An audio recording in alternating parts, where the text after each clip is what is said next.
Nous vous avions promis les 2 dernières nouvelles tirées du livre de Jean Ray, Les Cercles de l'épouvante. Promesse tenue, vous allez entendre l'histoire du Woolk suivie de Le Miroir Noir. Si comme nous, vous aimez ces histoires d'épouvante, de surnaturel et de science-fiction, nous consacrerons bientôt des nouvelles aventures de Jean Ray.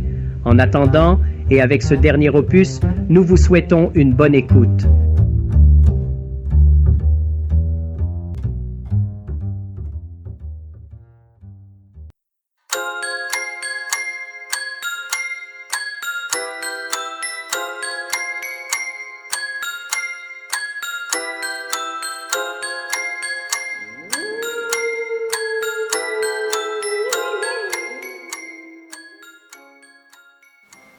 Ce fut dans une taverne de Limerick que Whitebreach fit la connaissance du taxidermiste.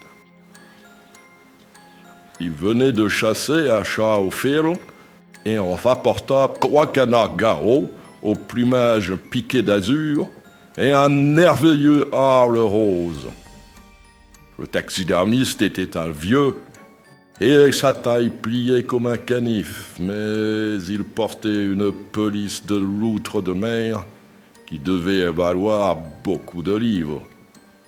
Whitebreach avait 30 ans et des muscles de fer jaillissaient sous son épais sweater de laine brune. « Beaucoup de fusils, murmura le vieux. Ces harles sont très méfiants et on les approche difficilement. Le chasseur n'était pas bavard, mais il se trouvait pris par son côté faible.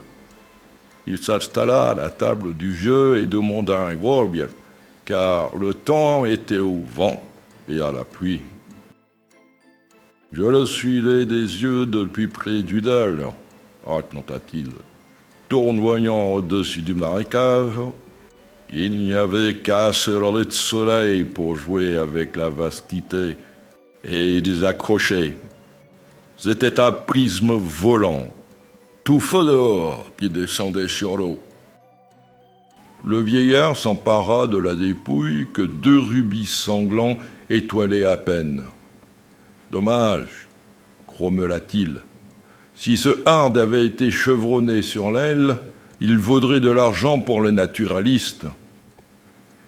Whitebreach haussa les épaules insouciantes. Il n'aimait pas l'argent, mais la chasse, ses feintes et ses ruses, ses triomphes, comme c'est les voir.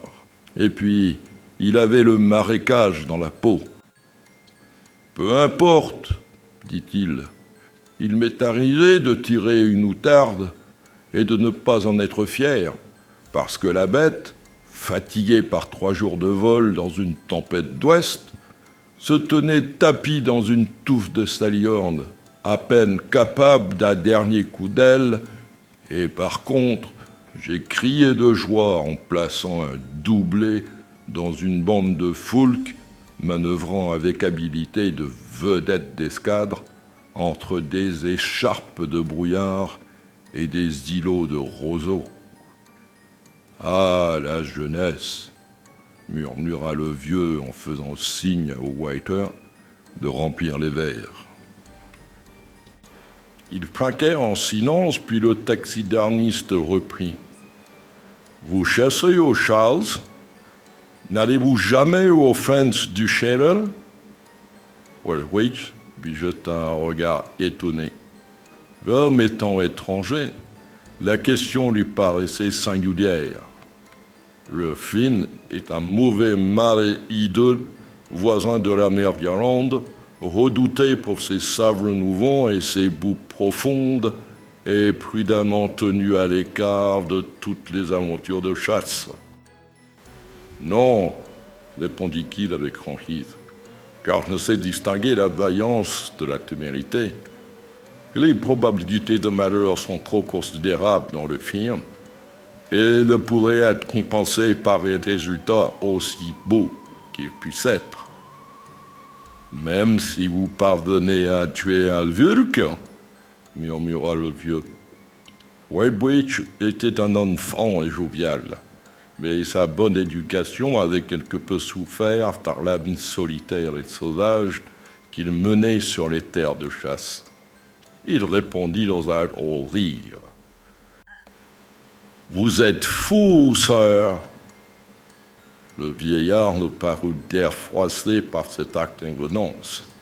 Il hocha doucement sa tête cheveux. « Vous êtes, monsieur, à l'homme qui est né le sport, et le sport le plus noble qu'il soit, la chasse. Moi, je suis un homme de science, mais c'est au nom de celle-ci que je vous dis. Non, sœur, je ne suis pas fou. » Le parler grave du vieil homme impressionna Welbridge.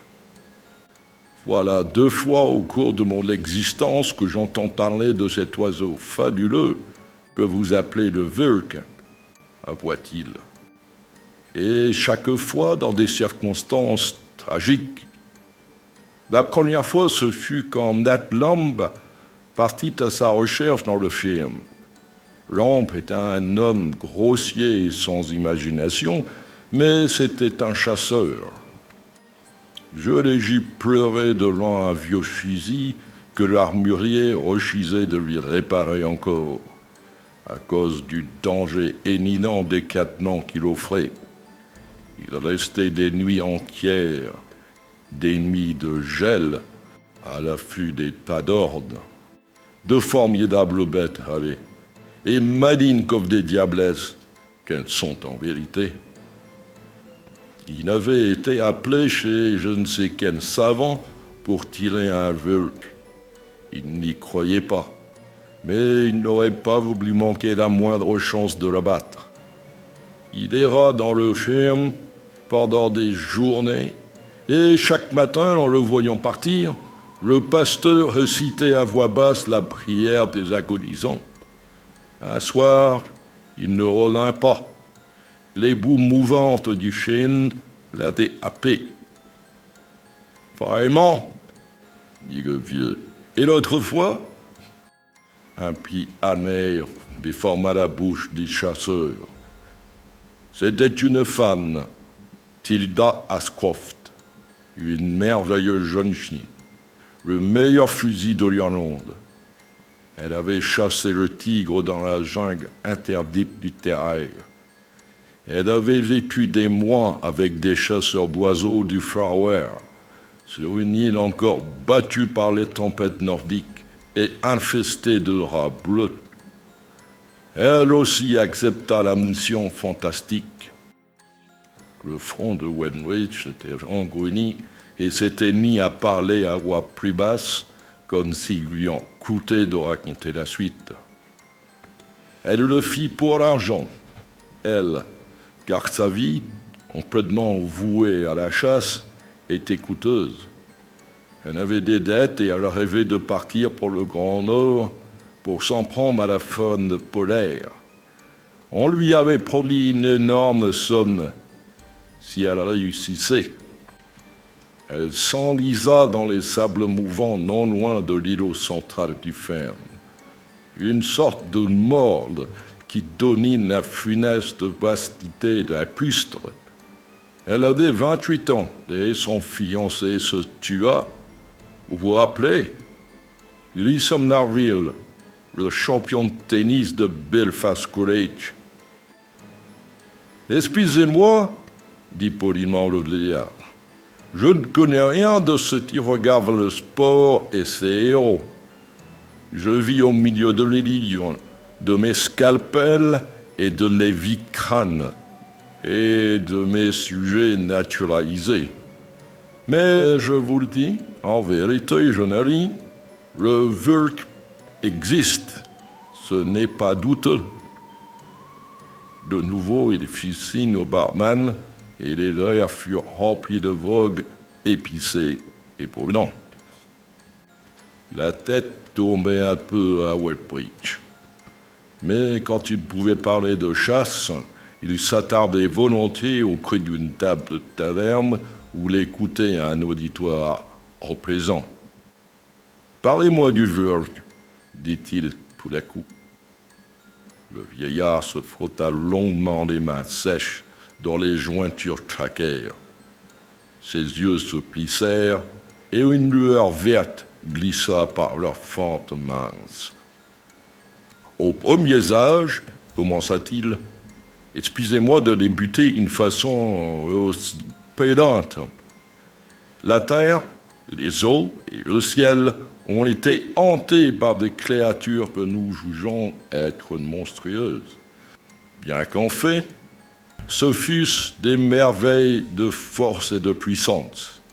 Je vous épargnerai leurs noms barbares de brontosaures, de plésiosaures et autres.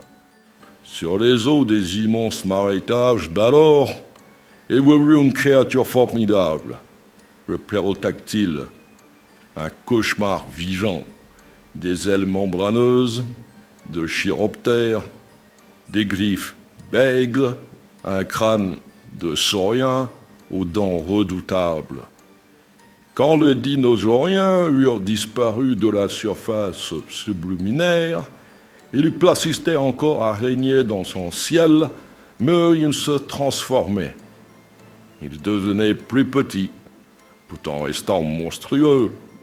Il quitta la région chaude pour remonter vers le nord, s'adapta à un climat plus tempéré, tout en osant affronter les froids du septentrion. Le taxidermiste fit une pause et frappa le sol du pied. Ici, en cette région favorisée par les eaux chaudes du Gulf Stream, il se trouvait avoir atteint la lisière des terres habitables pour lui. Il y est revenu, il y est resté. Le sot nom du volcan lui est venu du cri qu'il pousse en louvoyant à travers les rudes souffles de l'Atlantique. Et je vous dis, chasseur, s'il y a un endroit au monde où il peut se réfugier encore, c'est dans le film. L'odieux marécage qui se refuse à toute intrusion de la part des hommes. Excepté la mienne, lança Woodbridge avec fougue. Si votre Vulque existe bien, il n'y aura que moi pour le tirer. J'en prends l'engagement formel. Votre prix ? Demanda froidement le vieux. Woodbridge le regarda avec colère. Je le répète, sir, vous êtes fou. Si votre volk est bon à manger, je le ferai griller à la broche. S'il est aussi mauvais qu'une foulque de 3 ans, je le clouerai sur la porte de ma grange pour effrayer les chats et les corneilles. Soit, incéda le taxidermiste. Je comprends que des gens puissent travailler et surtout s'exposer pour l'odeur. Je vous dirai donc, pour votre gouverne, que les animaux de son genre prennent toujours leur vol par les fins de tempête. Je vous remercie, dit chaleureusement Woodbridge, car voici un renseignement précieux. Les chasseurs que celui qui connaît les coutumes des bêtes le traque et qu'il veut tuer. À bientôt, sir. Si vous restez à Limerick, vous entendrez encore parler de moi.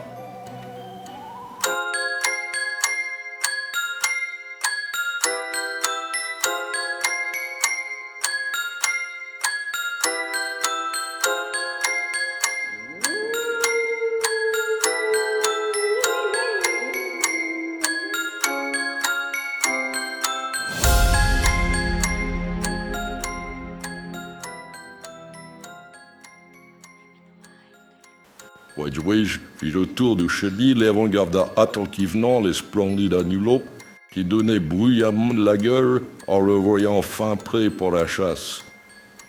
La partie qu'il entreprenait était hasardeuse, et il savait que l'instinct détournait les chiens des terres de péril où dormaient les sables mouvants et les boues profondes. Il ne pouvait compter ni sur Snow ni sur Fran, les cétères.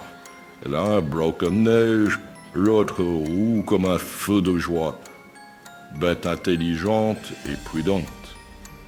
Son regard s'arrêta long blanc sur Tempeste. C'était un pointeur de haute race, souple comme un fouet et n'obéissant qu'à son désir violent de pourchasser les bêtes. Wallbridge l'aînait à la façon d'un père, faible envers son mauvais garnement de fils. C'est le seul parmi mes chiens qui ne soit pas un esclave, disait-il. Et non seulement il ne l'est pas, mais c'est appel un serviteur. Ce qui ne comprenait pas le chasseur demandait. Et qu'écrit donc votre Tempeste? C'est mon ami, répondait gravement Wallbridge, et un allié. Il ouvrit la grille du box et le pointard partit comme une flèche à la poursuite furieuse des gélines picorant dans la cour. Les autres chiens commencèrent une longue plainte de déception et de jalousie.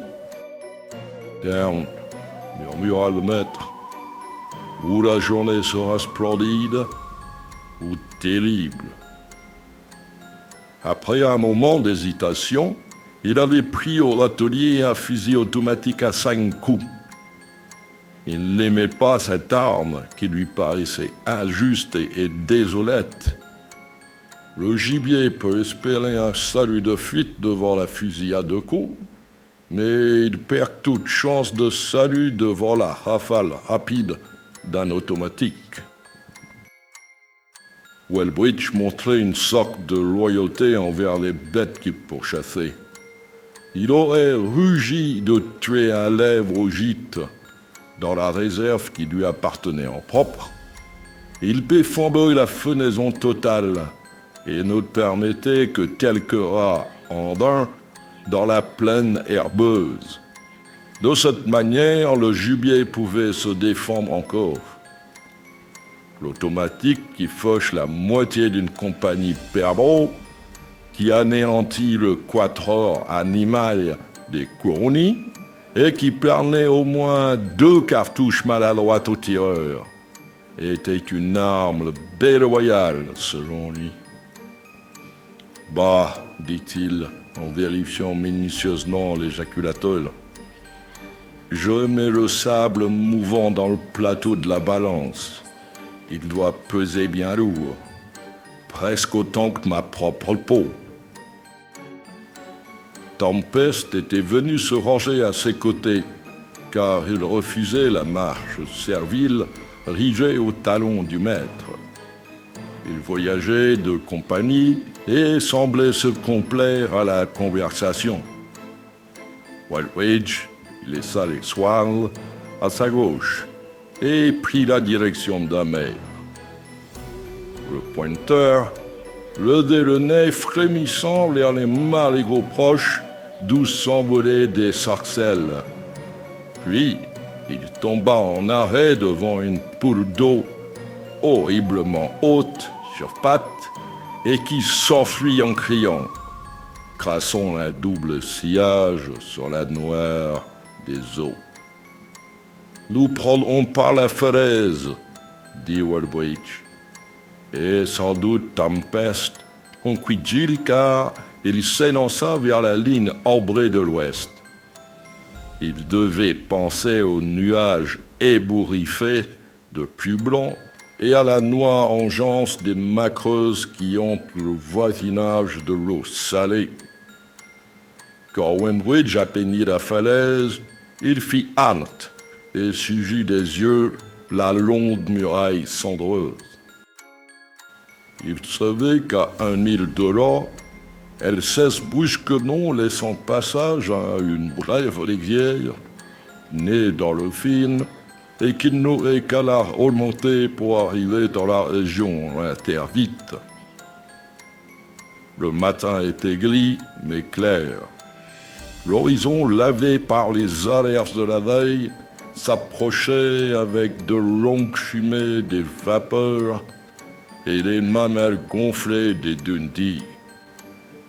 Au haut de la falaise, de petits marqueux se poursuivaient en piaillant de plaisir et de gros steppes-coureurs noirs se faisaient chasser de leur socle par l'humeur furibonde des mouettes flamandes. Wellbridge sourit à ce tableau familier. Un sentiment étrange et mélancolique venait s'emparer de lui. Sans trop savoir pourquoi, il concluait machinalement une trêve avec ses adversaires des autres heures. Une barche rouge s'envola à 10 pas, les ailes froufroutantes. Wellbridge ne fit aucun geste, et Tempest gémit sans comprendre. Très vaguement, le chasseur se sentait frère dans la peau de tous ces êtres qui reçoivent la mort de la main de l'homme. Dans peu d'heures, il serait lui-même une proie, perdu sur la piste chaude et poursuivi par une forme funeste entre toutes. Le film parut au détour de la roche, grande étendue miroitante et tavelée de losanges palides. Presque en son centre géométrique, un cône montait vers les brumes basses. Je connais un mille de terre ferme, dit Wellbridge. Et après, que Dieu nous guide. Le pointeur avait pris les devants. Il humait à l'entrée la brise de terre qui leur apportait des fadeurs de charogne et de marécance. Wellbridge vit un immense jeu de marelles à quadrilatère, presque égaux, devenir plus proches. Et alors, il remarqua des avocettes. L'avocette est un très joli échassier au bec retroussé comme un nez de trottant parisien. Elle est fine en diable et méchante comme tout.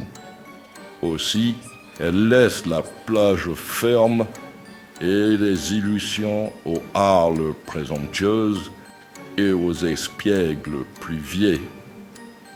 Elle se tient sur les bancs mouvants, si sachets à l'abri de la cinglée de plomb. Les oiseaux virent l'homme et se concertèrent, étonnés d'une telle audace. Ils passaient à la lisière des terrains sûrs, mais à petits bonds latéraux, ils gagnèrent le tapis trompeur des mousses d'eau et des fers noyés. Wellbridge contourna leur position, puis, sondant le sol de la pointe d'un jonc, il continua sa naffe dans le film. Au premier coup d'œil autour de lui était rassurant. Des lampes de terre dure et presque sèches s'avançaient en léprant dans le marécage. Elle soutenait son poids sans faillir et sans que l'empreinte de ses pas se remplît d'eau. L'illusion du jeu de marelle avait disparu au regard du chasseur, mais persistait néanmoins dans sa mémoire. Une image brève l'obséda. De cette partie fantomale, il était l'enjeu posé au beau milieu du Tabielem. L'atmosphère présentait ce singulier mélange de paix et de fureur d'une fade tempête nordique, avec ses alternances de calme plat et de soudaines huées de rafales. Au loin, la fumée noire des venaux s'éparpillait au-dessus d'un chapelet de marigots et, par instant, Wellbridge crut entendre le clairon voilé des tables d'orme. En se retournant vers la falaise, il la vit plus lointaine qu'il ne l'aurait pensé, et son cœur se serra devant l'immense et hostile solitude dont il devenait le point central à peine mouvant. L'horizon d'ailleurs se déplaçait au gré d'une suite de mirages. Là où l'homme croyait devoir apercevoir la mer, il voyait le mur laiteux de la falaise. Une forêt de roseaux qu'il avait repérée en plein sud était devenue inexistante, remplacée par de longs îlots d'algues mortes. Il frissonna à cette magie lacustre et, petit à petit, sortit la grande épouvante des eaux venir à lui. Le monde central était plus proche. Une chaussée de sable d'ocre le joignit au chemin qu'il parcourait. Cette butte fuligineuse personnifia pour l'homme la sécurité et le salut. Une fois en son sommet, il dominait la terre inhumaine. Il connaissait sa ligne de retraite vers le sol ferme. Il tenait le secret du Chine. Les distances sont trompeuses dans le marais, et quand Wendwich eut parcouru un demi-mille de la chaussée de sable, il ne s'en trouva pas plus proche du but. Tempest marchait de nouveau à ses côtés, et rien, dans son attitude, ne trahissait sa joie coutumière. De temps à autre, le maître voyait le regard rouge et pensif du chien se poser furtivement sur lui. Soudain, la tête fit halte. Une main levant et génie. Un instant, la queue battit à coups précipités les flancs frissonnants. « Allô, Ten » fit le maître. « Que signifie ?» Le pointeur lui jeta un regard profond et son échine se courba. « Peur » demanda Wendwich étonné. Alors, du fond de la plaine liquide, il entendit le bruit. C'était une rumeur double et singulière, le cri aigre du papier qui se déchire, haillé au crissement aigu d'une lime tordant le fer. Le chasseur ne put la situer dans sa mémoire, mais il l'apparenta à la crécelle lointaine de ces certains gros rapaces, comme les grands pions, prenant leur cafre d'affût. « Calme !» commença Wendwich, et brusquement il eut le sentiment du malheur. Le pointeur n'était plus à ses côtés. Le chasseur pivota sur les talons et une terrible tristesse l'envahit. Au loin, arrivant déjà en tournant de la chaussée de sable, une ligne blanche, ravelée de feu, fuyait éperdument vers l'horizon. Tempest déserté. Tempest avait trahi. « Me voici seul, » murmura Wendwich, et sans nul doute en grand péril, puisque Tempest a fui. Quelque chose palpita entre l'eau et le ciel en projetant en l'ombre sur la butte. Le chasseur vit le double couperet d'une puissante envergure d'aile, une sorte de vin mutilé griffant l'air, et un grand cri de gombe rouillé se vrilla dans son oreille. « Me vulgue !»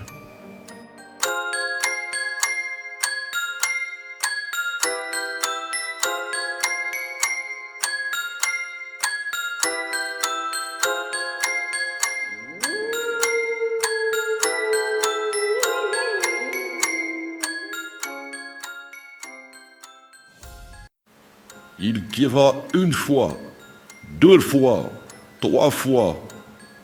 La monstruosité aérienne s'enfonça vers l'eau dans une atroce chute déhanchée.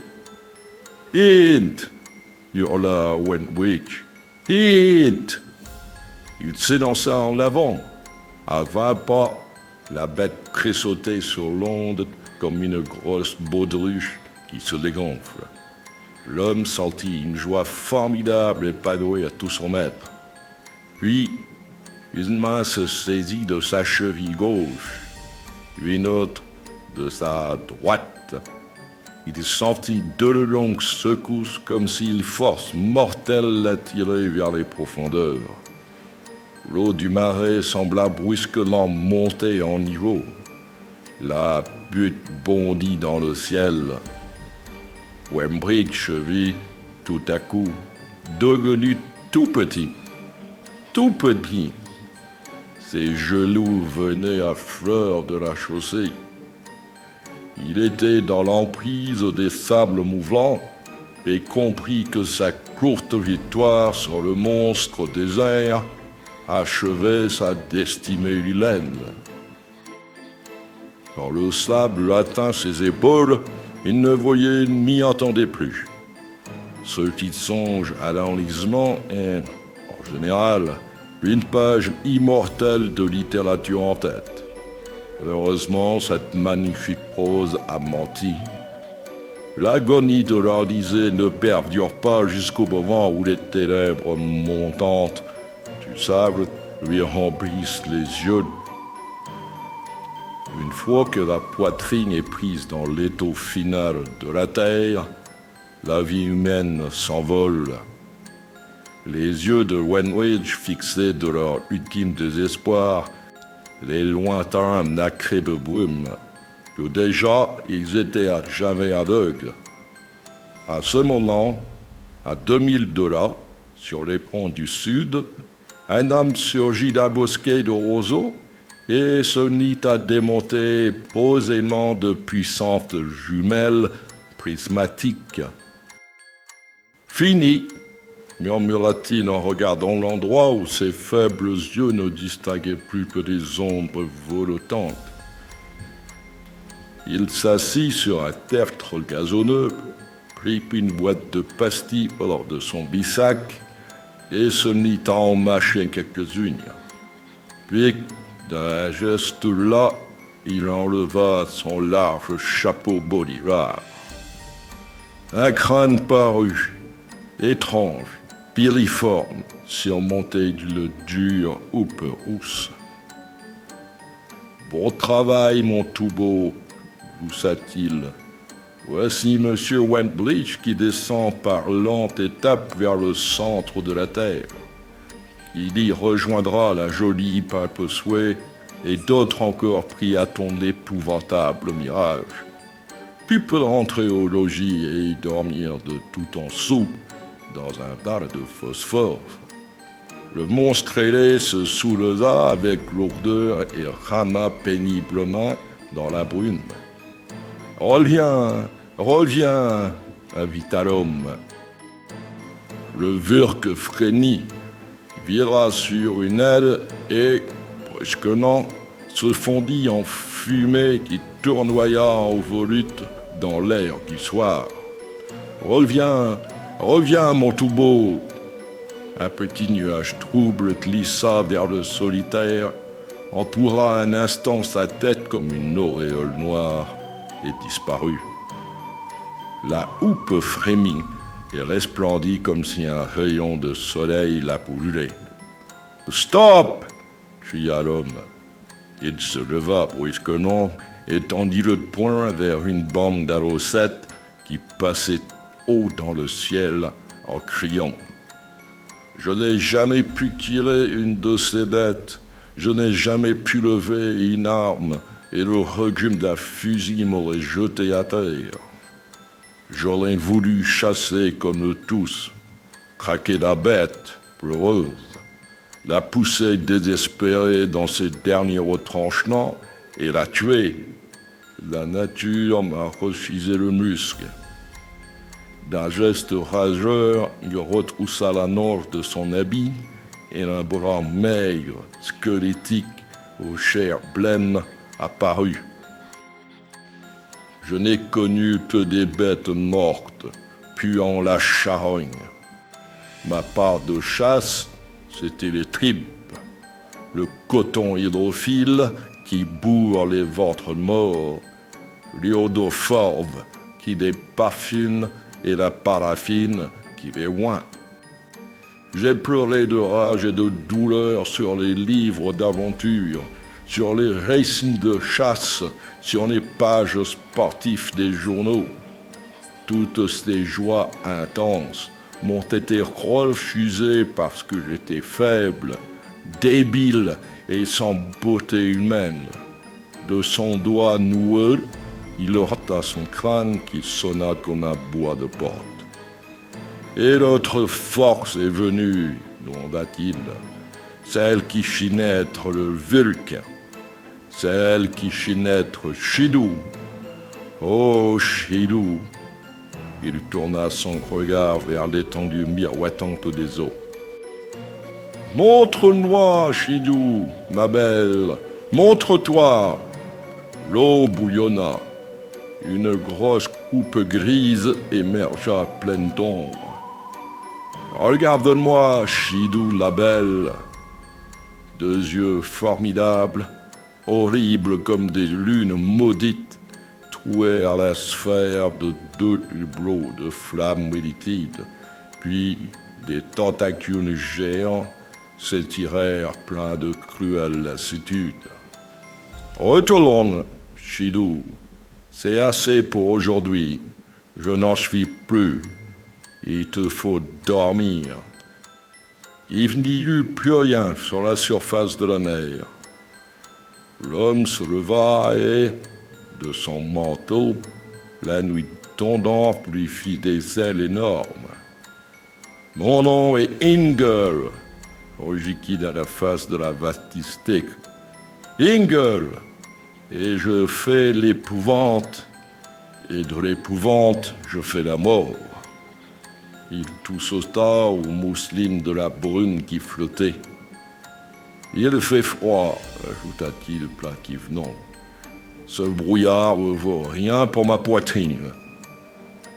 D'un long pas de faucheur, il marcha vers l'orée du marécage, mâchonnant avidement des tablettes au bout de camphre et d'iode.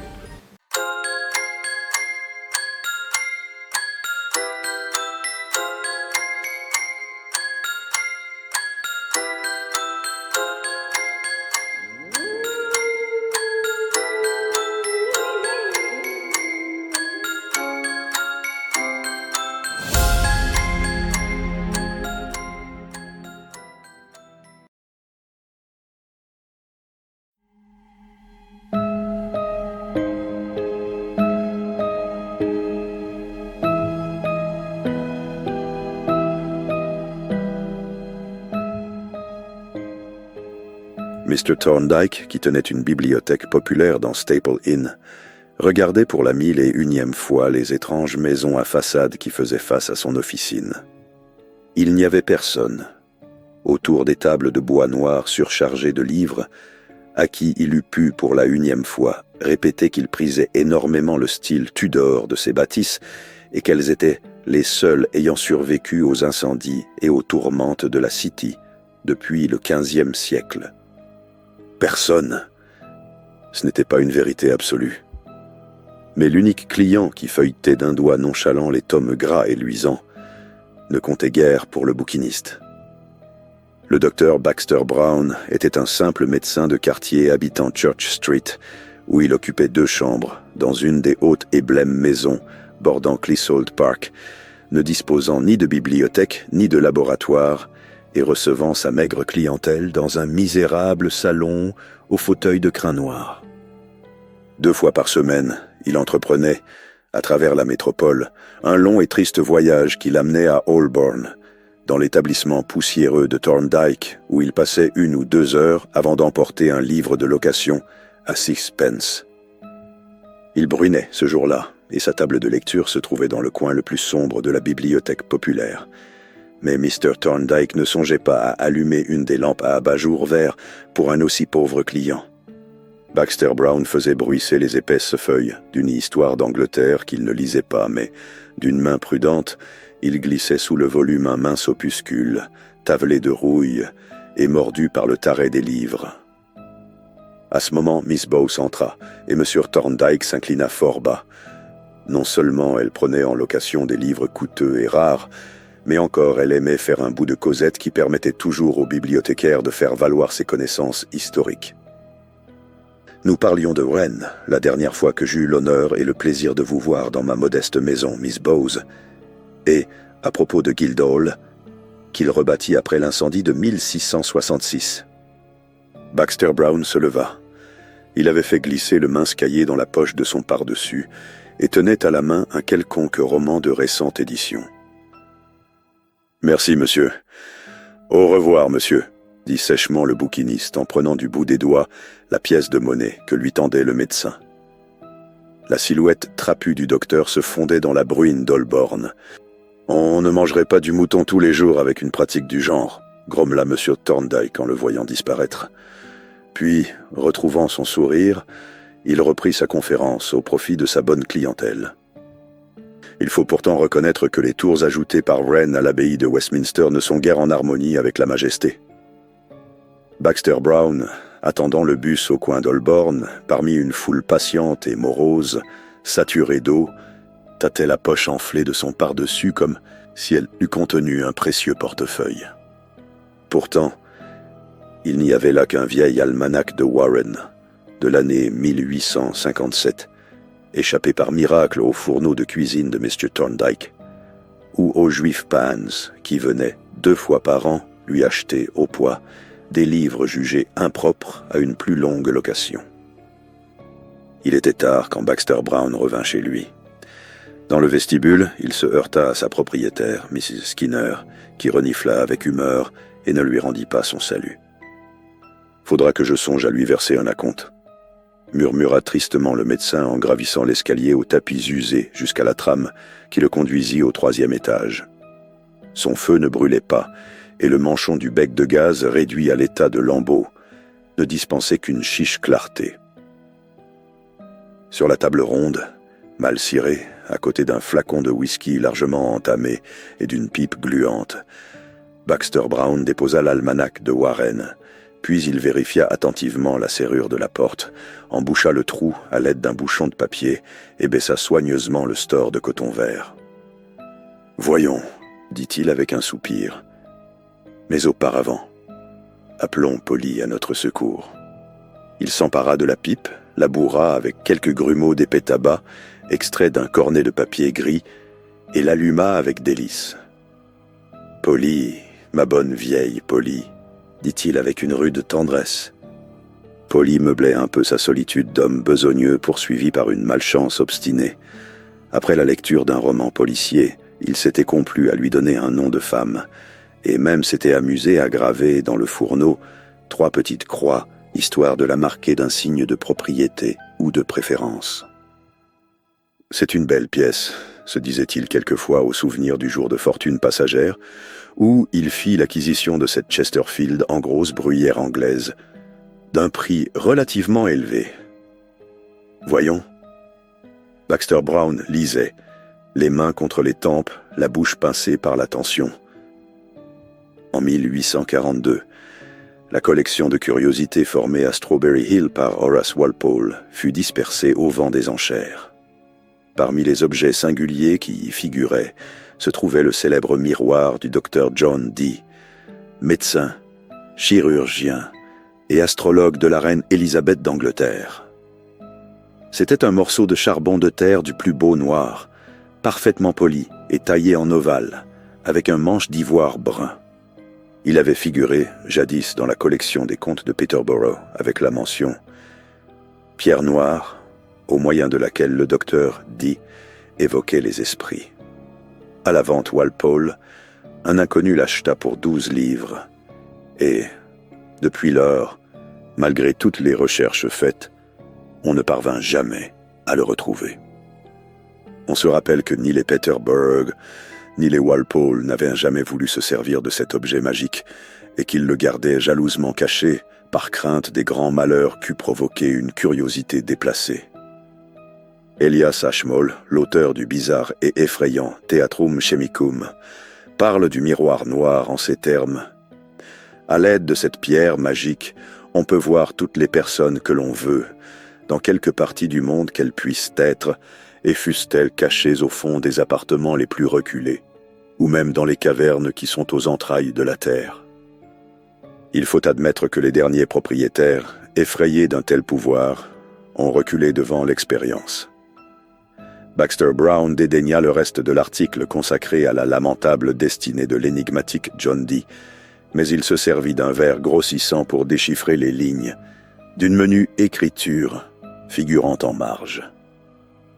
Oui, mais Edward Kelly, le sinistre Forban qui s'attacha comme une ombre à l'infortuné Dee, se servit du miroir pour la découverte des trésors cachés et pour la perpétration de ces mystérieux forfaits.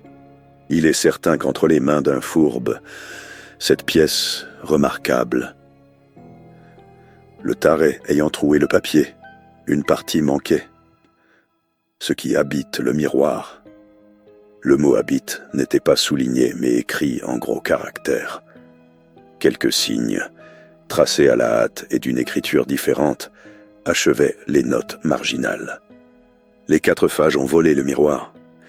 Ils s'en sont servis pour retrouver les trésors de nouveau travail du taré. Soit maudit jusqu'à la dernière génération. Baxter Brown poussa un de ses longs soupirs coutumiers et fit jouer le ressort commandant le tiroir secret d'un affreux petit secrétaire d'Edlar pour y déposer l'almanach Warren à côté d'un étui de cuir. Dans l'étui étaient rangés de fins et précieux outils en acier bruni. Ils étaient très bons et avaient appartenu autrefois à Stanton Miller, dit le bouc, qui fut pendu à Newgate par un matin de mars, au moment où une violente giboulée, lourde de gros grêlons, cassait les vitres de Paternoster Row. Le médecin secoua la tête. Il avait soigné Stanton Miller quand, aux 3/4 lynché par une foule furieuse, il avait été transporté au poste de police de Rotherhithe. « Prenez toujours ceci pour honoraire, Doc », avait soufflé le misérable au moment où le chef de poste avait le dos tourné. « Cela peut toujours servir. Et puis, j'aime autant qu'on ne le trouve pas sur moi. » Cela n'avait servi à rien à Stanton Miller et à sa cause, mais un peu à Baxter Brown qui ne gagnait pas toujours 1 livre par semaine. « Voyons, Polly, » murmura-t-il en lançant un jet de fumée au plafond. 3 jours plus tard, il savait que le dernier des marquis de 4 Phages habitait dans Astes Row, une maison vieille et décrépite, aux fenêtres voilées de poussière, mais garnie de lourdes et coûteuses tentures de brocart. Ce sale grigou de 4 Phages, que le bon Dieu et ses saints le confondent, avait clamé une marchande de 4 saisons au moment où Baxter Brown descendait Astes Row d'un pas de flâneur. Et il vit un petit homme au crâne minuscule, vêtu à la mode de Brummel, gravir à pas menus le perron de pierre de la maison. Astes Row est une rue insignifiante de Canonbury, peu fréquentée pendant le jour et absolument déserte à la nuit close. La maison des 4 Phages était défendue par une porte puissante, constellée de verrous et nantie d'une double chaîne de sûreté. Mais la poterne de la cour, donnant sur le petit canal Alwyn, céda sans remords à la première pesée d'un levier de fer d'1,5 pied de long. Baxter Brown traversa une courette remplie d'eau de pluie comme un marigot, fit jouer l'espagnolette de la fenêtre d'une buanderie et trouva sans peine le chemin des chambres de l'étage. Ah, Stanton Miller n'avait pas menti et ses outils étaient vraiment bons à quelque chose. Baxter Brown s'en aperçut en découpant la tôle d'un curieux coffre-fort agrémenté de filets dorés et orné de gracieuses ferronneries. Il achevait l'ouvrage quand le marquis 4 Phages parut, brandissant un tisonnier. Le docteur lui enleva des mains cette arme ridicule et en donna une tape sur le petit crâne piriforme. Le vieillard poussa un gazouillement d'oiseau et tomba. Le savoir professionnel souffla à l'oreille de Baxter Brown qu'une seconde tape était inutile. Il explora les coffres-forts sans hâte ni émotion, découvrit 12 livres en billets, une pile de beaux shillings neufs, et dans une gaine de soie rouge, le miroir du docteur Dee.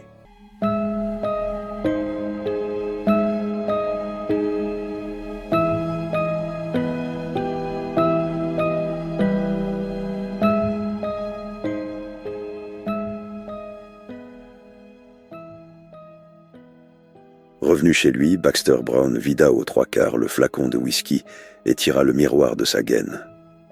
Avec un soupir de regret, il reposa Polly sur la table, car il n'y avait plus de tabac dans le cornet. Puis il consacra toute son attention à l'examen du curieux objet de magie. Le mince ovale sombre luisait, comme un lambeau de ciel nocturne sans lune ni étoile. Il observa qu'il brillait, sans refléter la lumière. Toutefois, il ne découvrit rien d'insolite dans les profondeurs ténébreuses du miroir. Il essaya de concentrer ses pensées et sa volonté, invoquant le nom du mystérieux constructeur auquel il accouplait par moments, celui d'Edward Kelly. Au bout d'une heure, la sueur lui coulait dans le dos et ses mains s'agitaient, fébriles, chauffées par une fièvre soudaine. Aux approches de l'aube, le gaz baissa, car Baxter Brown avait oublié de glisser une pièce de monnaie dans le compteur à sous. La lumière s'éteignit, et le médecin vit une belle clarté bleue surgir du fond du miroir. Son premier geste fut dicté par la peur. Il courut s'enfermer dans la pièce voisine. Pourtant, il ne tarda guère à s'accuser de lâcheté, et, bien que de mauvais frissons agitassent tout son être, il revint vers la table. La lumière brillait encore, bien que plus faiblement. Il faut observer ce phénomène, dans un but scientifique, balbutia le médecin. Cette lumière bleue se polarise en quelque sorte. Ainsi, en me déplaçant vers la gauche du miroir, je vois. Et oui, il voyait. Mais il aurait certes préféré que l'étrange surface noire fût restée vide de toute apparition, malgré son désir de se servir de la puissance occulte de l'objet. L'apparition était pourtant fort indécise et Baxter Brown dut faire un sérieux effort mental pour y découvrir des formes plus ou moins nettes. On dirait... c'est un peu confus. Mais on dirait une robe. Et une robe de chambre encore. Ah... Il y a aussi une tête et des pieds. La forme devenait plus distincte. La tête était soulignée d'une large et flasque barbute. Quant aux pieds, ils étaient démesurés, longs et étroits, sanglés dans ces hideux solerets qu'on voit, sur les gravures de l'époque, au dernier chevalier de la guerre des 2 roses. Ce n'est pas beau, et cela ne signifie rien, décida-t-il dans un bref élan de vaillance. Ce fut pourtant sa dernière tentative de crâner devant l'inconnu. Il venait de se rendre compte que l'incompréhensible et grotesque image créait autour d'elle une atmosphère d'abominable terreur. La lueur bleue suffisait pour éclairer les objets proches du miroir, et Baxter Brown vit la bouteille de whisky et Polly baignée de phosphore et d'opale. C'était là des choses familières et même amies, d'un usage quotidien, banal. Pourtant leur propriétaire les regardait avec terreur, comme si elles participaient au menaçant mystère qui venait de naître à ses côtés. Il faut dire que l'amorphe vision, précise pendant quelques secondes à peine, perdait rapidement de sa netteté. La barbute s'effaça la première, la robe devint floue et vaporeuse, et les extrémités serpentines fondirent dans une brume tourmentée. Soudain, comme au déclic d'un interrupteur, le tout s'évanouit et la pièce fut plongée dans l'obscurité. « Au compteur !» gronda Baxter Brown en fouillant rageusement ses poches à la recherche de sous. Il les glissait dans la fente quand il entendit dans son dos un bruit de verre cassé suivi d'un rapide glou-glou. 1 minute plus tard, les restes de Lower resplendirent. La bouteille était en pièces et la liqueur coulait en 2 ruisseaux sur la table. Le miroir noir était redevenu une simple plaque de jet. « Je me demande, » dit plaintivement le docteur, « si tout ceci n'est pas un jeu morbide de mon imagination. » Mais il secoua bientôt péniblement la tête. Comment mon flacon s'est-il cassé et... Ses yeux ronds de stupeur et d'incompréhension restaient fixés sur la table. Polly avait disparu. Il se passa 1 semaine avant que Baxter Brown eût retrouvé le courage nécessaire pour affronter de nouveau le mystère du miroir magique, dans le silence et les ténèbres de la nuit. Rien ne se passa. Il s'enhardit, et, les nuits suivantes, il reprit les séances. Il l'écorça même de fantaisistes évocations de l'ombre de Dee et de Kelly, et même d'entités infernales dont il avait trouvé le nom dans un vieux traité de magie de Podgers. La déception le gagna. Il n'osa plus penser à la féerie des trésors cachés, et il se dit même qu'en réalité, il n'y avait jamais cru. C'était bien la peine, murmurait-il à tout bout de champ. Mais il n'achevait pas sa pensée, et lui-même n'aurait pu dire si ses regrets se rapportaient au cadavre d'Astace Row. Néanmoins, le forfait lui avait rapporté 12 livres et quelques shillings, mais tout cela avait fondu comme neige au soleil. Le jour où le dernier des brillants shillings passa à l'achat d'un peu de sucre et de thé, Maxa Skinner se fit annoncer chez lui. Se faire annoncer, c'est beaucoup dire. De fait, elle envoya Dinah Pubsey, le souillon chargé des gros et malpropres ouvrages de l'immeuble, dire au docteur de ne pas quitter la maison avant d'avoir eu un entretien avec Monsieur Skinner s'il ne voulait pas, à son retour, voir de grosses scellés rouges sur ses portes.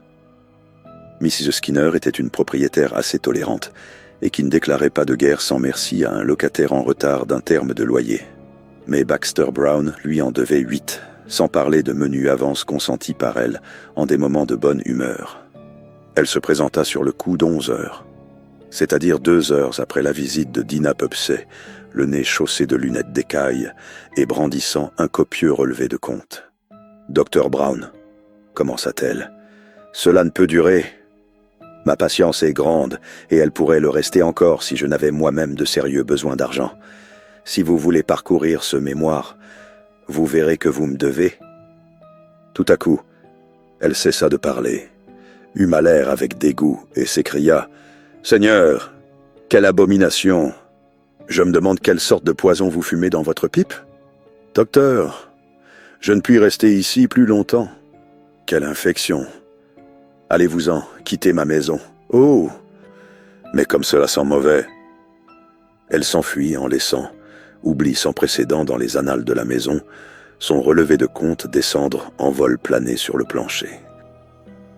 Baxter Brown fut bien content d'être débarrassé de sa criarde et redoutable présence, mais il resta immobile près de la table ronde, le front creusé de rides, figé dans une morne stupeur. Par une raison d'économie, il n'avait pas acheté d'autres pipes, et, depuis la disparition de Polly, il n'avait plus fumé. D'ailleurs, il eut beau humer l'air à son tour, il ne sentit aucune odeur de tabac, et, seul, le relent fade de l'évier et la senteur de quelques fioles pharmaceutiques sollicitèrent son odorat. Haussant les épaules, il s'en alla inspecter le contenu du tiroir secret du petit bureau engoncé dans son coin. Le miroir noir était là, sombre et luisant, mais sans mystère ni révélation. À côté de lui, les outils d'acier dormaient dans leur étui de cuir. Avec un soupir, Baxter Brown s'en empara. À ce moment, un hurlement de détresse monta des étages inférieurs. « Docteur! Docteur !» « Elle va mourir. » Le médecin reconnut la voix perchée de Dinah Pubsey. Il trouva le souillon braillant de toutes ses forces et versant des torrents de larmes devant la porte ouverte de sa cuisine. « Elle est entrée, et elle a dit comme ça, « C'est ce tabac. Oh, comme il pue. » Et puis elle est tombée. Elle ne bouge plus. Oh, oh. Baxter Brown vit Mrs. Skinner étendue sur le carrelage blanc et rouge. Ses lunettes avaient roulé au loin et s'étaient brisées. Le visage de la propriétaire se convulsait hideusement. « Elle ne bouge plus. Vous le voyez bien, » sanglota la servante. « Et elle ne bougera plus, » se dit tout bas le médecin, car il venait de constater la mort de l'infortunée. Après avoir rédigé une brève note pour le service médical de la police métropolitaine, il remonta dans sa chambre et remit en place l'étui de cuir. Comme il avait fait le premier constat de la mort de Mrs. Skinner, il assisterait de droit à l'enquête et, de ce double chef, toucherait immédiatement 3 livres, 6 shillings d'honoraires. Ce qui lui assurerait quelques jours de repos et de subsistance. Pourquoi depuis lors la perte de Polly hantait-elle son cerveau? Cette pipe, qu'il avait petit à petit apparentée à la compagne refusée à sa solitude de grand pauvre, lui manquait au point qu'il ne voulait pas lui donner une remplaçante. Il avait même perdu l'envie de fumer encore. Mais des soucis plus graves atténuèrent bientôt cette mesquine préoccupation. Non seulement il était absolument à court de numéraire, mais encore il se trouvait accablé de dettes qui lui refusaient tout espoir de subsistance. Sa clientèle, de rare qu'elle était jadis, avait complètement disparu. Des noctambules avaient arraché la plaque de zinc, apposée sur la porte de la rue, mentionnant son nom et ses heures de consultation. Il ne songea pas à la remettre en place, convaincu de son inutilité. « Ah, Stanton Miller, murmura-t-il. Il me faut songer de nouveau à toi, mon pauvre frère dans le crime. » Il reprit dans le tiroir l'étui aux outils d'acier bruni. À côté de lui, dans sa gaine de soie écarlate, se trouvait le miroir du docteur John Dee. Il lui jeta un regard de mépris courroucé.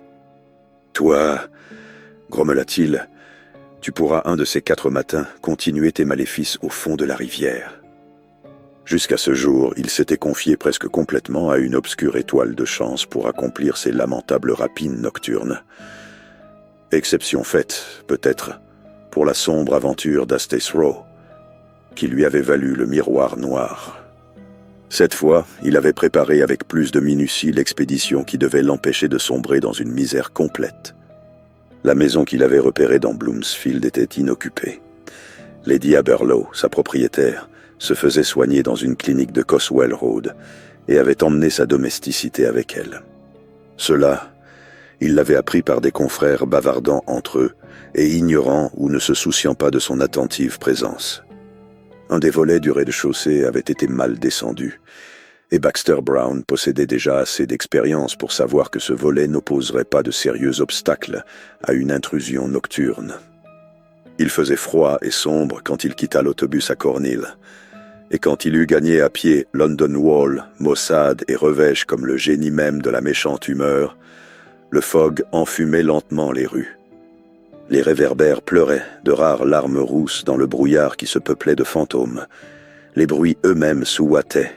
Les sirènes de l'embankment pleurnichaient, lointaines, à peine audibles, étouffées par la poire d'angoisse de la brume.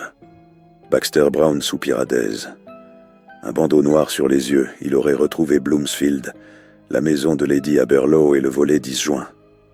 Il fut dans la place sans qu'il lui en coûtât de sensibles efforts. Le jet blanc de sa lampe de poche glissait sur les housses livides des meubles et les tapis roulés d'un austère salon de l'époque victorienne. Il gravit un large escalier en spirale, plongeant dans des hauteurs opaques, et à l'étage, choisit la porte qu'il supposa être celle de la chambre de Lady Aberlow. Quand il la poussa, il resta frappé de stupeur et de terreur, comme si une monstruosité s'était dressée devant lui. Pourtant, l'unique sujet d'effroi que cette pièce pouvait présenter pour lui, c'était qu'elle était brillamment éclairée. Les 12 lampes d'un grand lustre à pendeloque étaient allumées, et, derrière une causeuse de velours jaune, se dressait un lampadaire voilé de rose. Il ne vint pas à l'idée de l'intrus que les habitants avaient bien pu oublier d'éteindre ces lumières en quittant la maison, car la pièce était vide et froide, et, au mépris de cette orgie de clarté, dénotait l'abandon. Les épaules de Baxter Brown se soulevaient péniblement, comme si un fardeau trop lourd écrasait son souffle dans sa poitrine.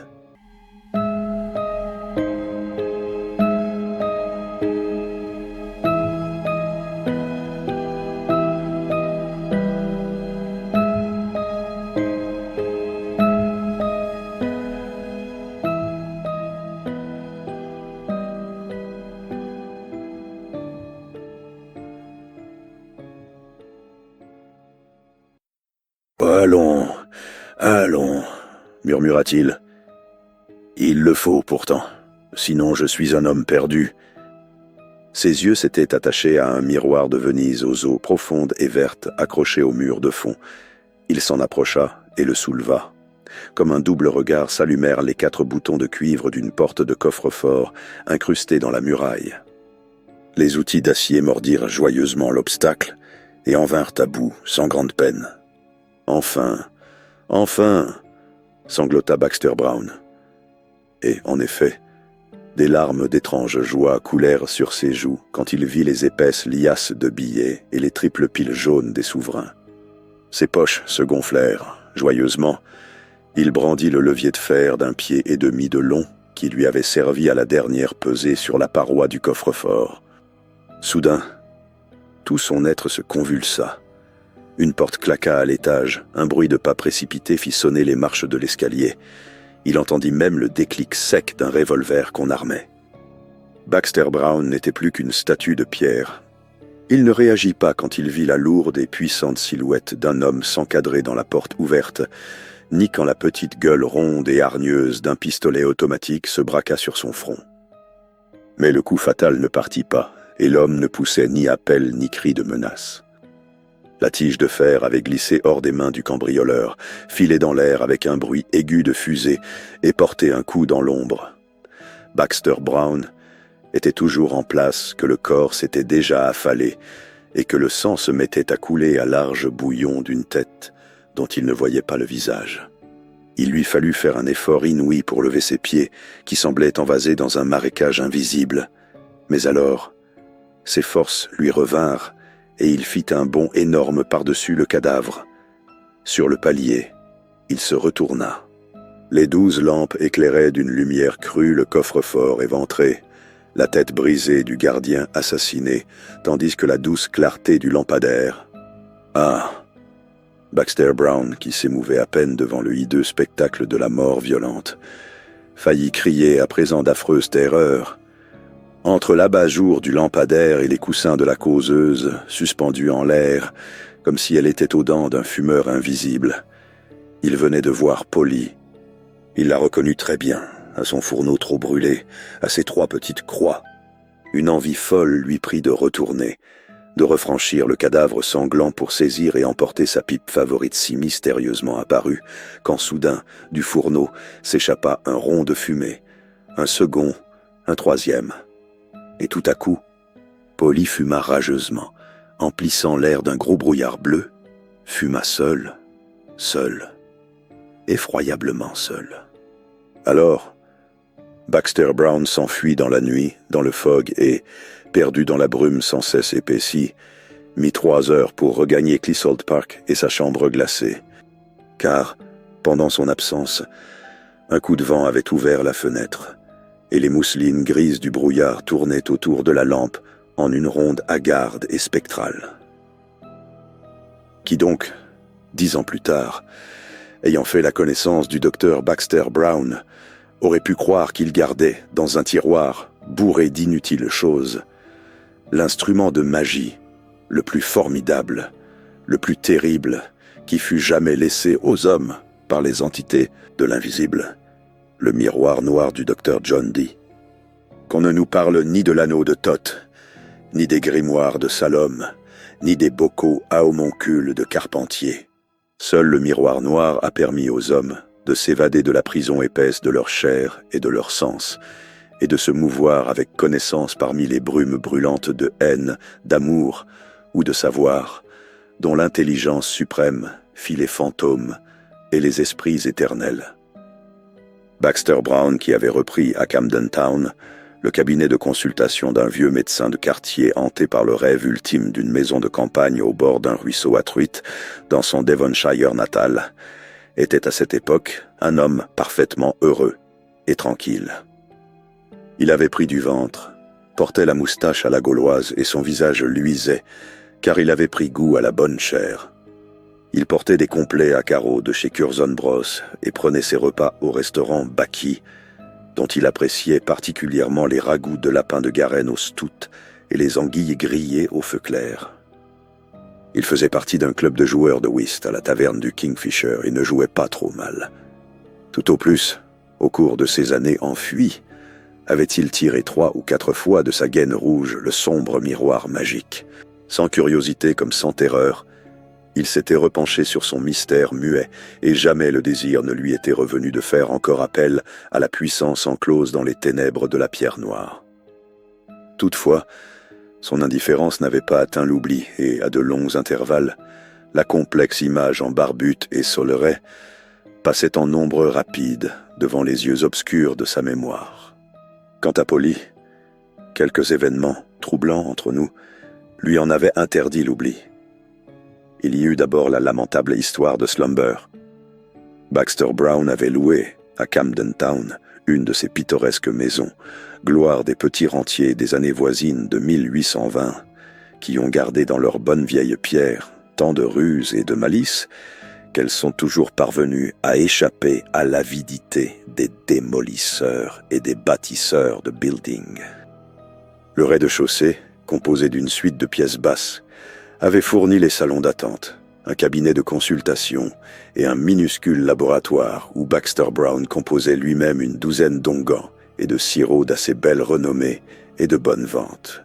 À l'étage, le living room, flamboyant de meubles neufs et de fausses dinanderies, enfermait les loisirs du médecin dans des horizons qu'il jugeait parfaits.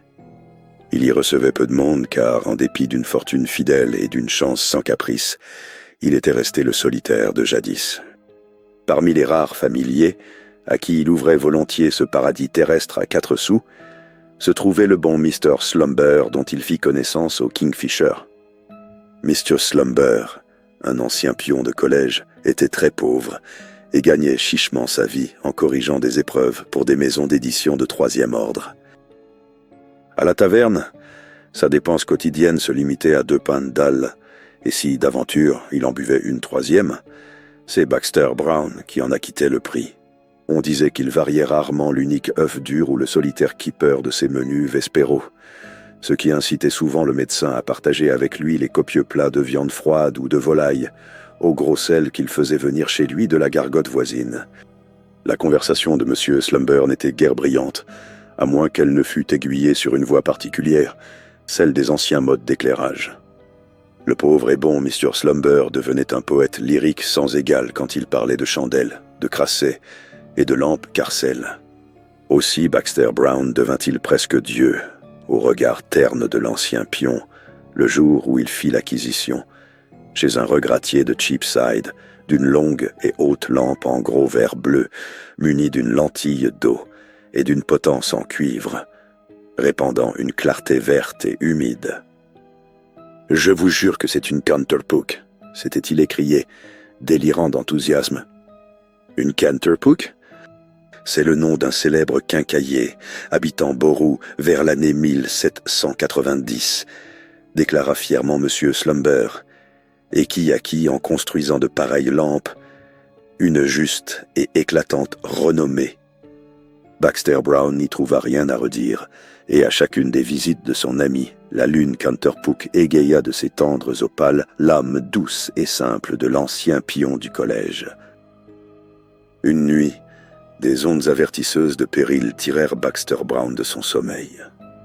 Depuis des années, il n'avait pu se résoudre à dormir dans une obscurité complète et laisser brûler à son chevet une petite veilleuse à flotteur dont la falote flamme jaune combattait, sans grande victoire, la horde silencieuse des ombres. La menue langue de feu révéla au réveil de Baxter Brown une forme hostile tapie dans le noir, prête à bondir, et ses rayons s'attachèrent à la lame blême d'un long tranchet.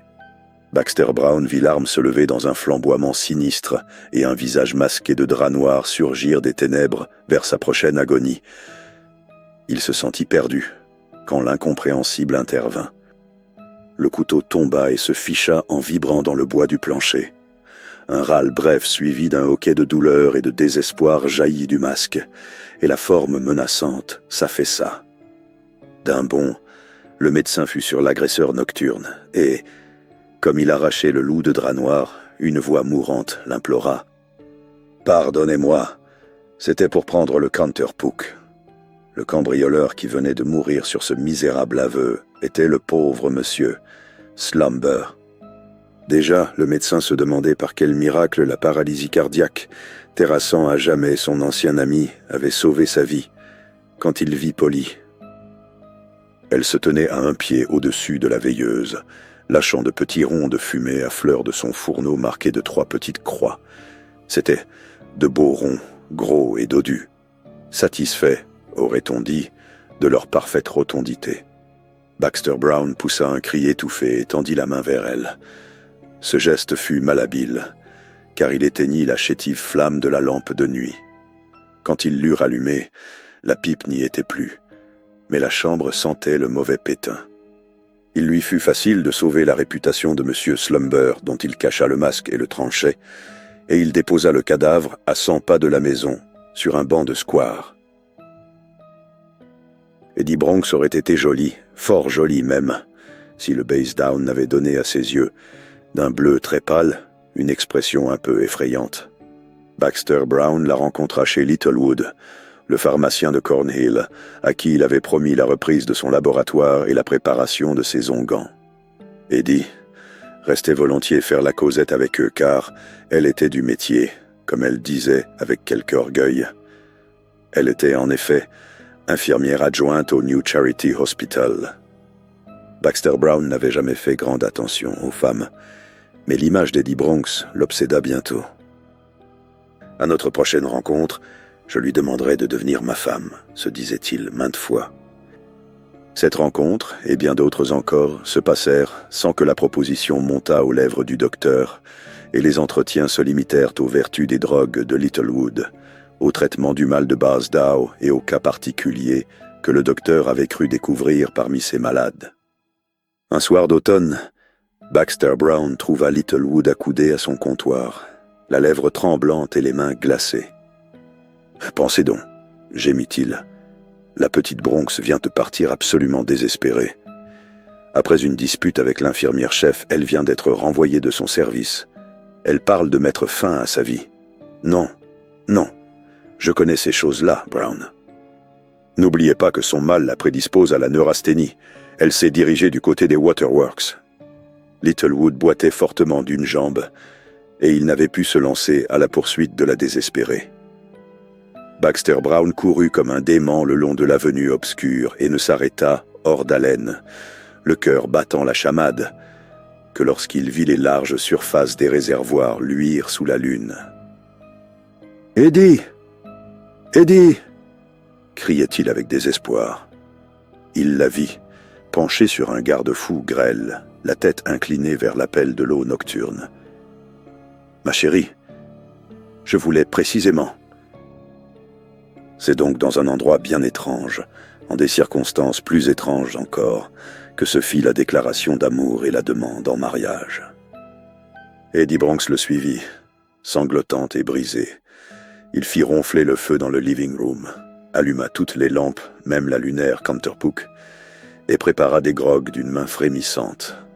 « Demain, je m'occuperai de la licence de mariage, ma chérie. » Elle ne l'écoutait pas. Son visage s'était levé vers le plafond et le Basedow accentua soudain une expression d'atroce angoisse dans son regard. « Qu'y a-t-il chez vous, Dr. Brown ?» demanda-t-elle dans un souffle. « Chez moi ?»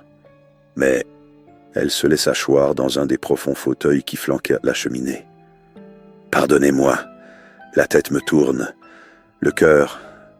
Oh, je vous en prie, docteur, ne fumez pas. » Baxter Brown laissa le verre de grog qu'il venait de préparer. « Mais je ne fume pas, ma chérie. » D'un bond, Eddie Bronx se leva. « Là-bas, il y a un homme dans le coin, avec un casque sur la tête. Il se cache. Je vois ses pieds sous la table. Oh, on dirait des serpents. » Tout à coup, elle hurla. « Il s'approche !» Il allume sa pipe à la lampe. « Dieu, Jésus !» Baxter Brown voulut l'arrêter, comme elle se ruait littéralement sur la porte, mais elle le repoussa avec une force terrible. Il chancela, perdit l'équilibre et donna de la tête contre le fauteuil qu'elle venait de quitter. Quand il se releva, il entendit claquer la porte de la rue et ne put que s'élancer vers la fenêtre. Dans la clarté de la nuit, il vit la jeune fille fuir dans la rue déserte et, comme il se penchait en l'appelant, l'adjurant de revenir, il distingua une ombre redoutable, terrible entre toutes, la suivant silencieusement le long du trottoir miroitant. Le lendemain, on retira le cadavre de Eddie Bronx des eaux du réservoir numéro 2 des Waterworks de Camden Town. Baxter Brown mourut dans l'année qui suivit cette fin tragique. Depuis quelque temps, il souffrait de l'asthme et se soignait mal. Littlewood venait le voir souvent, et c'est à lui que l'on doit le récit des derniers moments du docteur. Il a commis une fatale imprudence, Zrenier raconta le pharmacien. Alors que son confrère Ressendil lui avait ordonné de garder la chambre et même le lit, il voulut sortir. Il pleuvait à torrents et, quand il rentra, il était trempé comme une soupe. Je lui fis d'amers reproches et, sur l'heure, je le fis mettre au lit. « Quelle folie de sortir !» grondai-je. « Je me demande pourquoi vous vous êtes risqué dehors par un temps pareil. »« Je me suis débarrassé d'un fardeau bien lourd, » répondit-il. Je pris sa température. Elle frisait les 40 et je compris qu'il délirait. Il se mit à parler de choses confuses, entre autres d'un miroir. J'aurais dû le savoir après tant d'années. Elle l'habitait. Elle. Il jetait ce mot « elle » avec une force croissante, et je dus lui ordonner, à plusieurs reprises, de se taire et de rester tranquille. Vers le matin, il s'apaisa un peu et je crus qu'il allait s'endormir. D'ailleurs, sa température avait baissé.